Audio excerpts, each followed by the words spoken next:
First కనపడ్డది RTC వాళ్ళ work అంటే start చేస్తున్నది.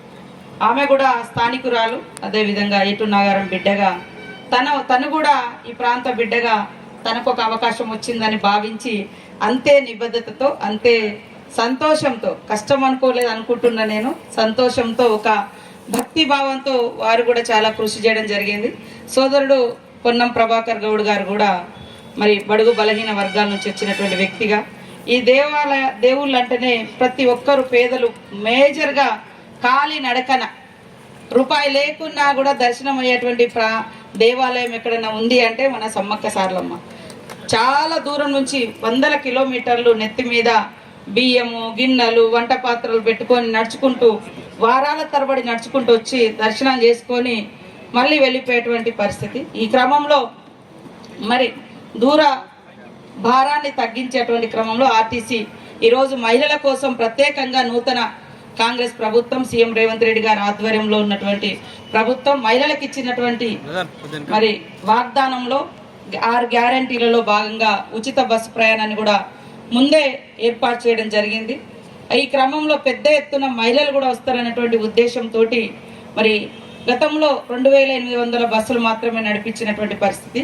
ఈసారి డబల్ చేసేసి 6000 బస్సెస్ కూడా పెంచడం జరిగింది.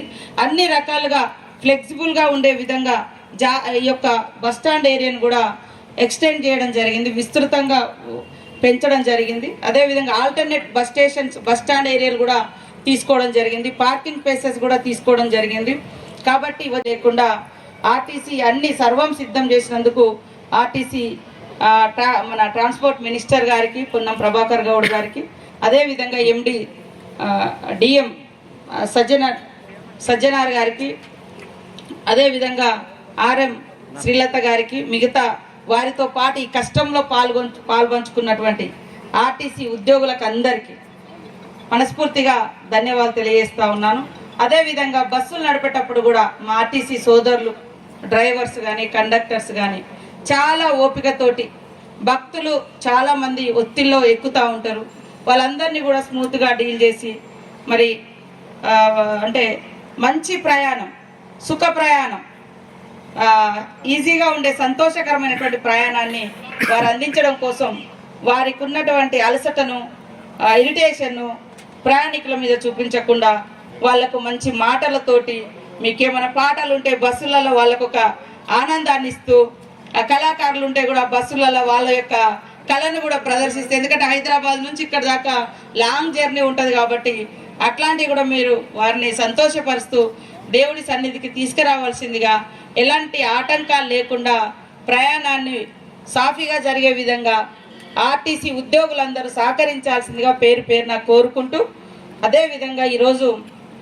మరి మిగతా 3 మంత్రులు మన పొన్నం ప్రభాకర్ గౌడ్ గారు, అదేవిధంగా ఇన్ఛార్జ్ మినిస్టర్ పొంగులేటి శ్రీనివాసరెడ్డి గారు, అదేవిధంగా ఎండోమెంట్ మినిస్టర్ కొండా సురేఖ గారు రావాల్సింది ఉండే. మరి అసెంబ్లీ జరుగుతున్నందున అనుకోకుండా ఈ రోజుకు అసెంబ్లీ ఎక్స్టెండ్ కావడంతో వారు రాలేకపోయినందుకు చింతిస్తూ ఉన్నాము. ఈ రోజు నుంచి ఆర్టీసీ క్యూ లైన్స్ అన్ని కూడా ఓపెన్ చేయడం జరిగింది. ఎప్పుడు ఏ భక్తులు వచ్చినా కూడా ఆర్టీసీ అందుబాటులో అన్ని సర్వం సిద్ధం చేసుకున్నందుకు వారికి ప్రత్యేక ధన్యవాదాలు, నమస్కారాలు.